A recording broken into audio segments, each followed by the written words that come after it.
Everyone, good morning. কেমন আছো সবাই? তোমরা নিশ্চয়ই ভালো আছো। আমার সকাল থেকে আজকে একটু মাথাটা ধরে আছে, জানো তো।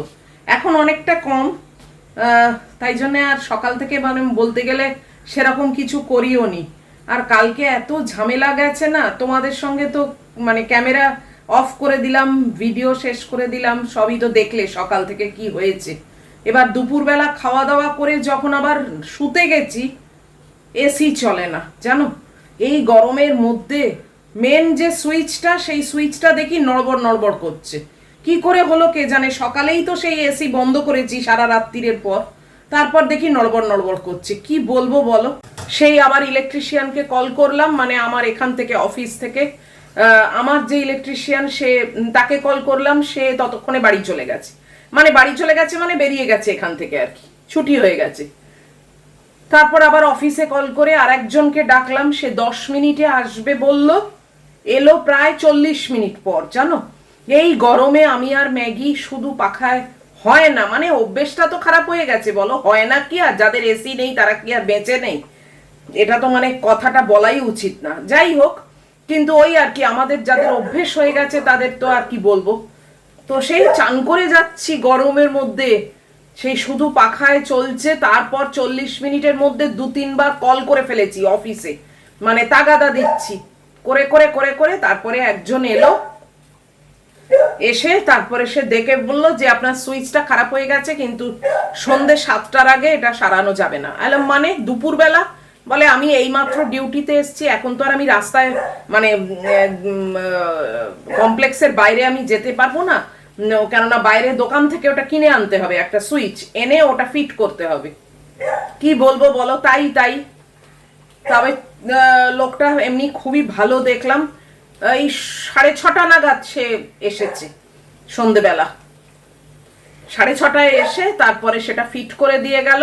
রাত্রিটা একটুখানি এসি পেয়েছি, তো তার নাম্বারটা আমি নোট করে রেখেছি, যখন যেরকম দরকার হবে। আরো অনেকগুলো সুইচ সব খারাপ হয়ে গেছে, পুরনো হয়ে গেছে বাড়ি না, বলো না। এটা আমার 17তম বছর।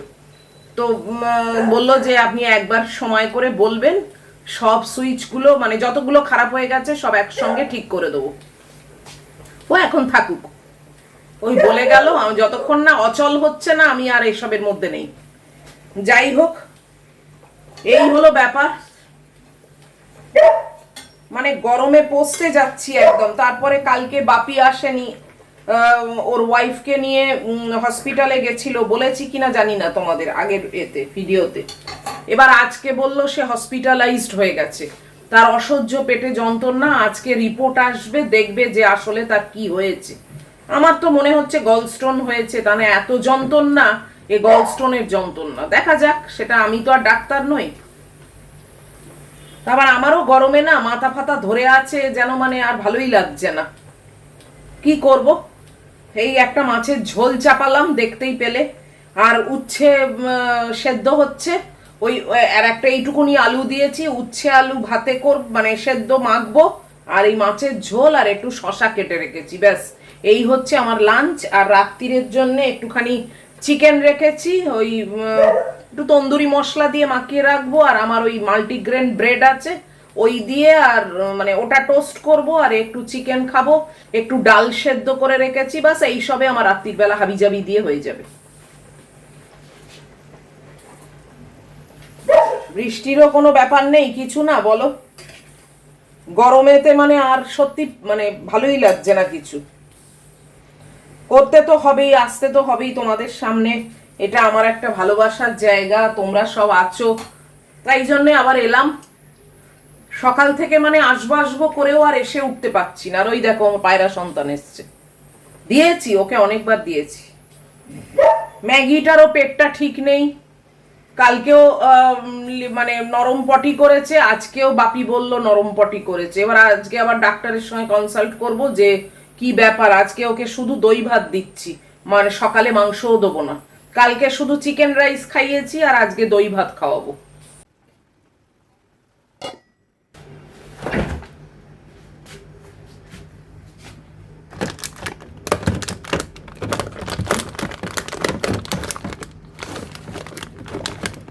তন্দুরি মশলাটা যে কোনটা এই এক সব বার করে করে দেখতে হয়। এই তো এইটা বোধ হয়।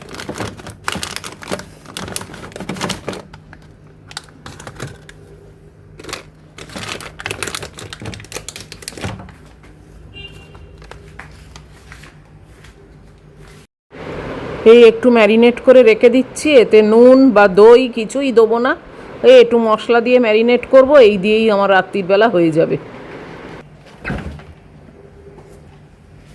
এই বক্সে করে রেখে দিলাম। এই কুকারটাও হয়ে গেছে, চলো খুলে এগুলো বাটিতে রাখি।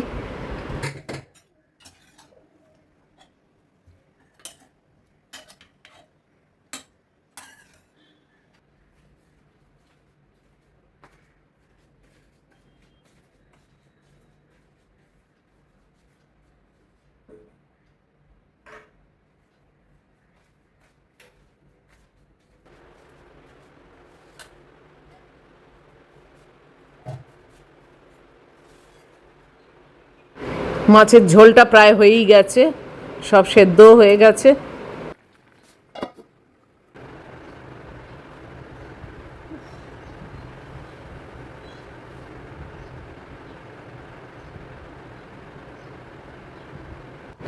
একে দেখো, দেখি একে পারলে একটুখানি গা ধুয়ে দেবো, পেটটা ঠান্ডা করবো।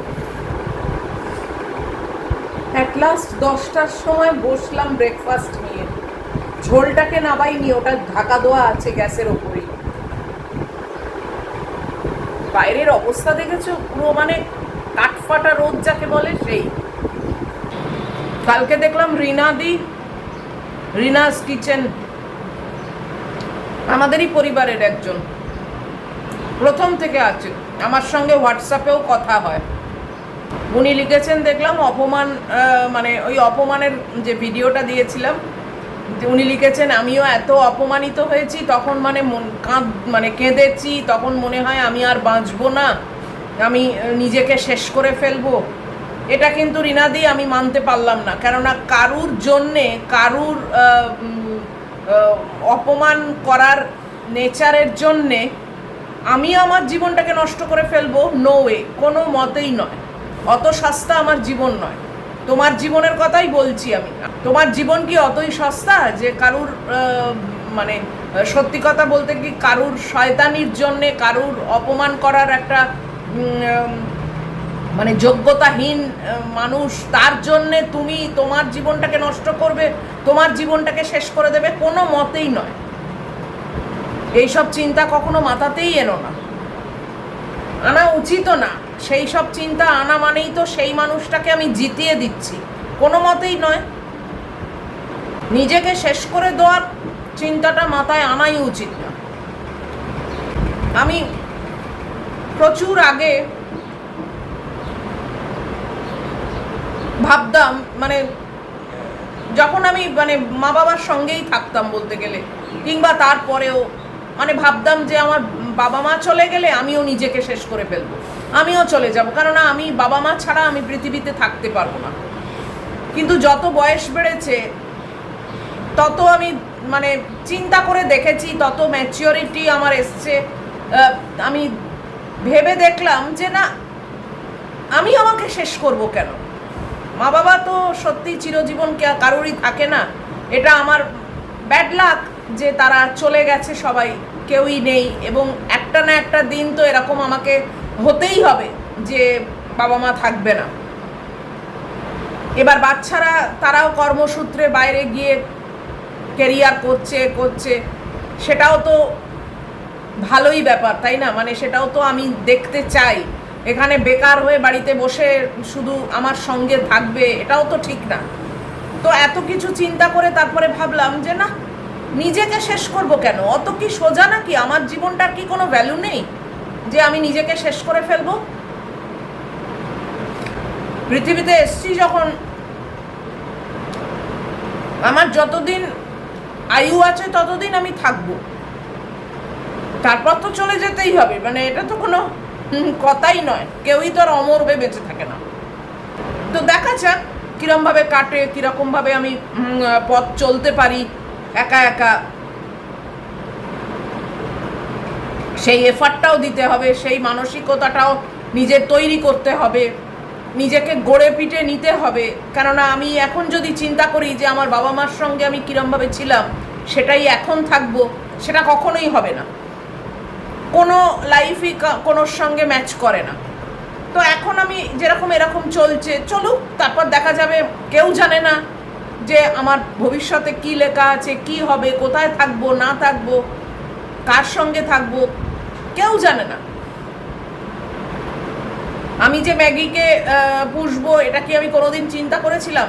মানে যখনই কথা উঠতো না উঠতো আমি আগেই না বলে দিতাম। যদিও আমি ভীষণ মানে পেট লাভার একজন, তাও আমি এই নিজেকে আটকে ফেলবো না, নিজে মানে বেরোতে পারবো না, পারবো না, এইসব জ্ঞানগুলো কিন্তু আমার মাথায় ছিল।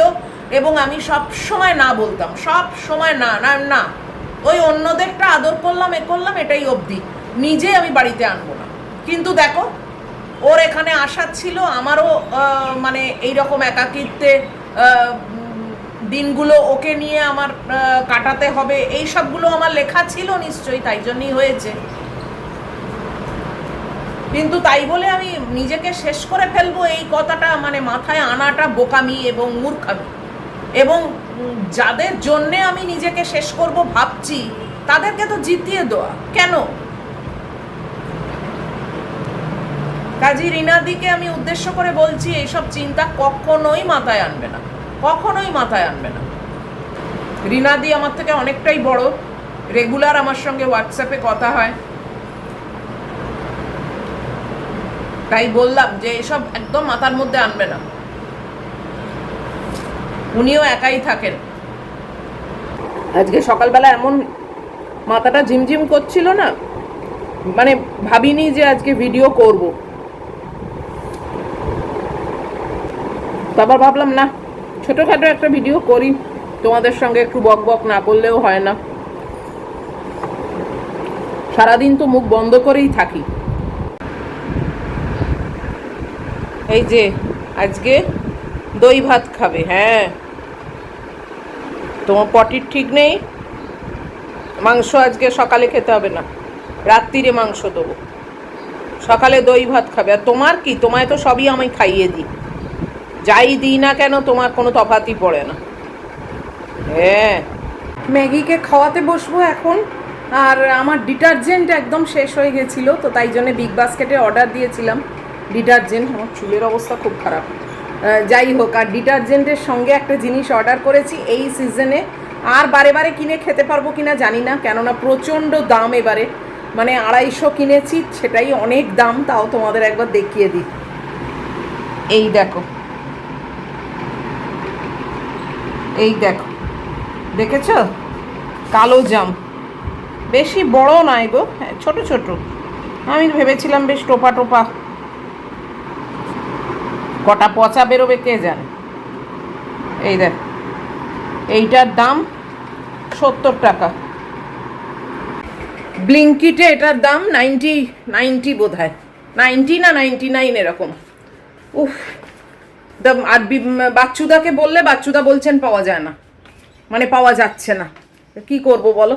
ওই জন্য একবার তো অন্তত সিজনে খাবো, তাই ওই একবারই আনালাম 250, বাস হয়ে গেল। এরপর যদি দাম না কমে তাহলে আর এই সিজনে আর আনাবো না।